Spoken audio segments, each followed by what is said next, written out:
They were like creatures I'd never seen before. Congrats on marrying my brother. Your dress is so cute. But don't you think mine looks better? Oh, come on. Saying that will just make the bride feel bad. It was supposed to be my happiest day. In the bridal dressing room, I was left speechless by my sister-in-law and mother-in-law, who made such comments with a sassy attitude. I was shocked, not only by their condescending tone, but also by sister-in-law's outrageous outfit. A dress so white, it could rival any bride's. Her plump thighs were visible through the silt, and she had fur wrapped around her off-shoulder design.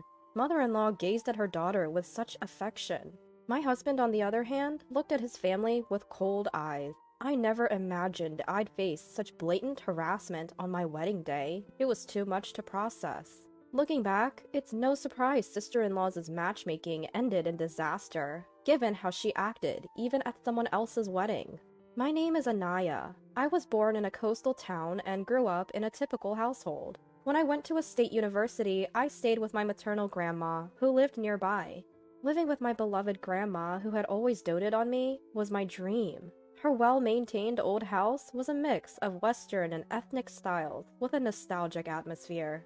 I loved spending time on the balcony overlooking the small garden, chatting with Grandma while munching on seasonal fruit. Even after getting a job, I continued living there. When Grandma fell ill, I took care of the house, hoping she'd return. But that wish never came true. When it became hard for Grandma to live on her own, she moved to a facility in my hometown. "I want to take care of Grandma," I said. But she smiled and replied, "You've done enough. I want you, Anaya, to find happiness." After Grandma passed away, I married Jesse, who had always supported me. Now we live in the house filled with Grandma's memories, but our supposedly peaceful newlywed life is constantly disrupted by those two women. How did someone with such a plain face and skinny body like you manage to marry my brother? One day, I was asked by mother-in-law to prepare lunch for sister-in-law due to a neighborhood association meeting. Instead of gratitude, sister-in-law greeted me with sarcasm. I just wanted to go home, but if I did, they'd just show up at my place. "Ask your brother." Sister-in-law, seemingly satisfied with her own conclusion, said, "Well, maybe you two are a good match, since he's not that great either." She then gulped down the curry I made. I bet she thinks eating in tiny bites in front of men is the secret to being attractive. Sister-in-law might seem devilish, but what's terrifying is her lack of malice. She looks down on everyone, including me and her brother, without a second thought. It's exhausting. Mother-in-law, who raised such a sister-in-law, is of course a handful. Rather than disliking me, mother-in-law seems more interested in elevating her daughter by putting me down and bossing me around. That's why she calls me for such tasks. If I neglect her daughter, she'd either call non-stop or ring my doorbell incessantly. It's a living nightmare. Apparently, mother-in-law always said her daughter was her world and never really cared about her son, my husband. My husband claims he was never abused, but he also says he was never shown any interest. His father went on a work assignment 10 years ago and never returned, even after retirement. He still sends money for living expenses, so it seems neither mother-in-law nor sister-in-law care. My husband tries to address their attitude, but they don't listen. After all, in their eyes, he's just another person to look down upon. Seeing my husband deteriorate more than me was heartbreaking, and I often gave in to mother-in-law's demands, which was my mistake.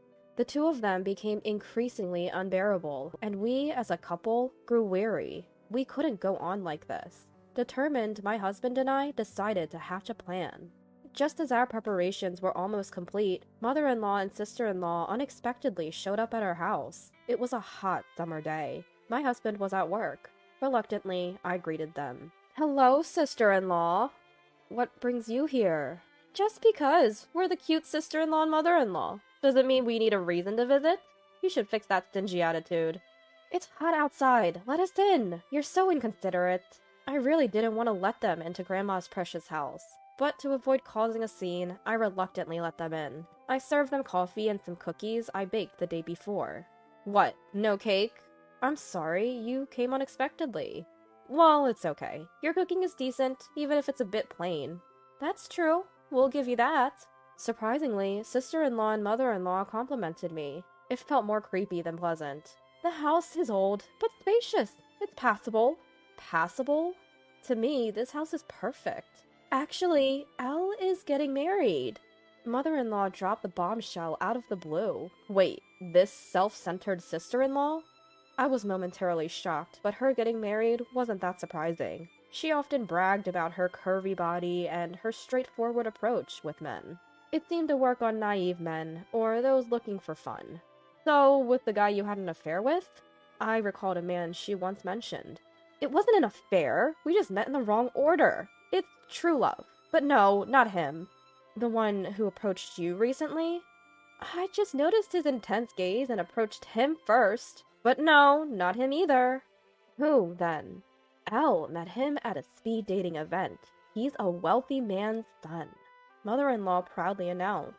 That's right, I'm having a shotgun wedding with a rich guy. Good for Elle. Unlike your brother, who married someone like you. She added that she's already pregnant, not forgetting to throw in a dig at me. The speed dating event was about 3 months ago.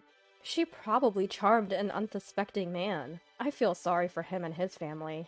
Did you break up with the other guys? Not yet. They all love me so much, I can't bear to tell them. It's inevitable. Elle is just so lovable. But what really satisfies Elle is money.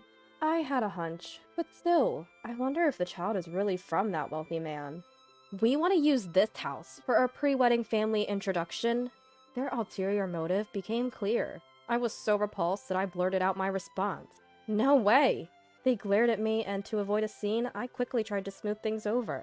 I didn't want to cause a scene, so I quickly tried to find the right words. I think the groom's family would prefer to see their future daughter-in-law's actual home. But our place is a bit messy, and it's a small apartment. Then clean it up, and stop smoking inside. But won't they find it strange if they're invited to the bride's brother's house? When I voiced my concern, sister-in-law said, You're not getting it. We'll just say this is Elle's family home. What if they find out the truth? As long as you and your husband keep quiet, it'll be fine. You're getting married. Pretending just for the introduction won't solve anything.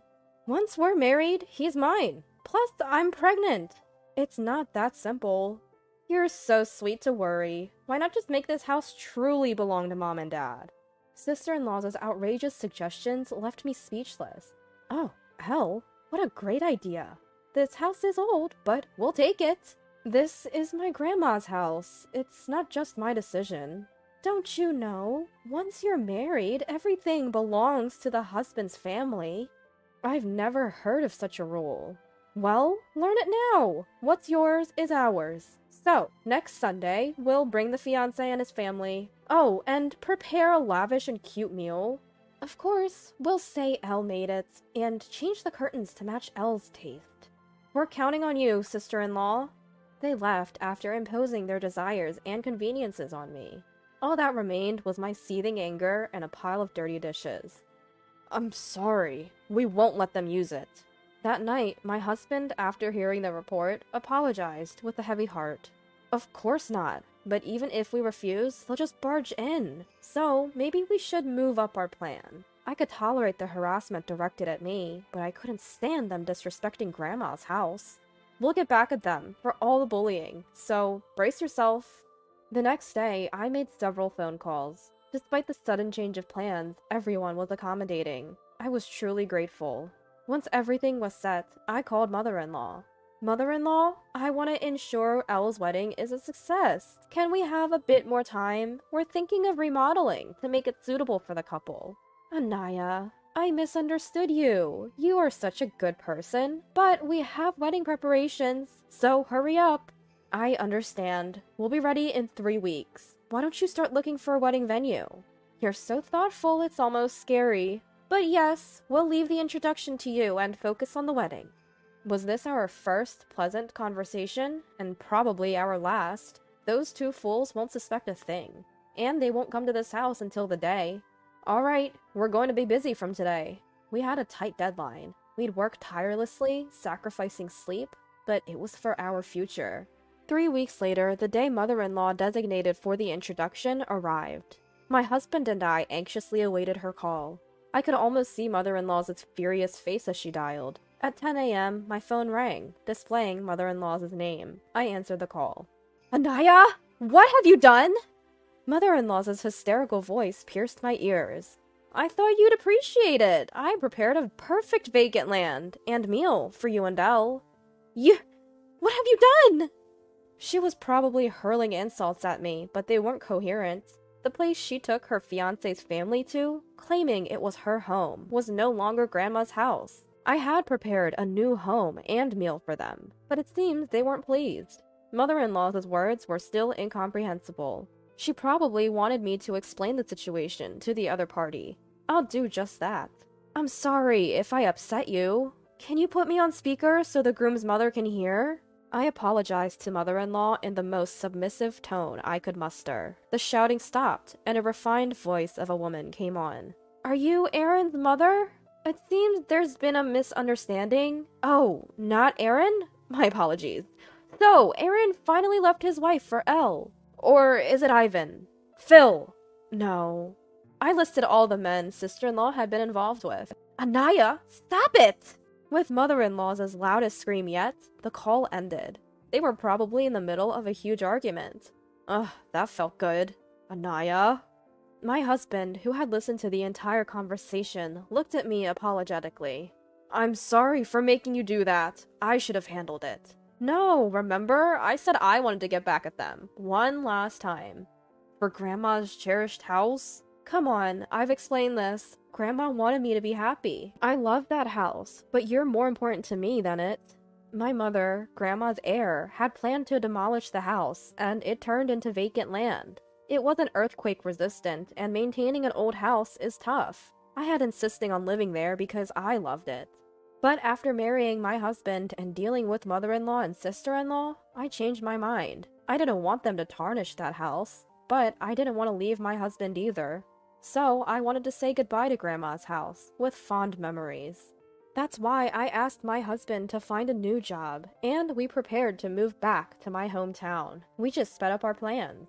I had Grandma's house demolished and built a small doghouse in the middle of the vacant land, with a tag reading L.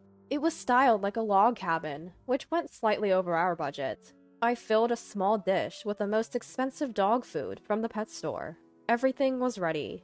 Grandma liked you. She wouldn't want us to break up because of that house. Anaya, I promise I won't waste the chance you've given me. My husband looked at me earnestly. I made this decision because I believed in him. A year and a half has passed since then. After moving to my hometown, my husband, initially bewildered by the rough-around-the-edges fishermen in the neighborhood, is now even more beloved by them than I am. The coastal town's breeze and the seafood-rich dishes seem to suit him. The once pale complexion he had is now gone. Watching him joyfully devour grilled salmon for dinner fills me with contentment. Did you get any emails today? No, nothing recently. They're probably too busy. We haven't been in touch with my mother-in-law and sister-in-law since that incident. My husband's phone is the only lifeline to them. We heard about the doghouse fiasco from a neighbor who was close to Grandma. The house my mother-in-law and sister-in-law showed to Grandma was demolished, leaving only a lone doghouse. From a dog food dish, there was a luxurious scent of foie gras. The two were in a frenzy, repeatedly claiming it was harassment from the brother's wife. After getting a hint over the phone about sister-in-law's questionable taste in men, the fiancé's family confronted them. Panicking, the two couldn't give a straight answer. Later, the fiancé's parents hired a detective to investigate sister-in-law's behavior. Of course, they found nothing but lies and men. This led to a DNA test for the unborn child, revealing it wasn't the wealthy man's. The engagement was naturally called off. The baby's father turned out to be a man sister-in-law had pursued. He was apparently smitten with sister-in-law, delighted to have a child with her, and fortunately, they got married. However, the man's mother was a stubborn woman who adored her son. She was furious that her precious son was taken by an older woman with no morals, and demanded they live together. On the other hand, mother-in-law, upset about her daughter being taken, rented an apartment near the newlyweds, and seemed to be in daily battles with the man's mother. Sister-in-law, who had planned to marry rich and live a luxurious life, now seems exhausted from being bullied by her mother-in-law and handling household chores and childcare. But there's a silver lining. sister-in-law's husband adores the baby. So, it's safe to say it's all on them. My husband's phone rings. Oh, it's an invitation for drinks from my father-in-law. Your dad is really fond of you, isn't he? I enjoy his stories, and my mother-in-law always prepares my favorite dishes. I realize now my own mother never asked about my favorites. This is what family feels like, my husband murmured. Don't worry, you'll be the kind of parent who knows all their child's favorites. Saying this, I gently rubbed my swelling belly, and he smiled warmly.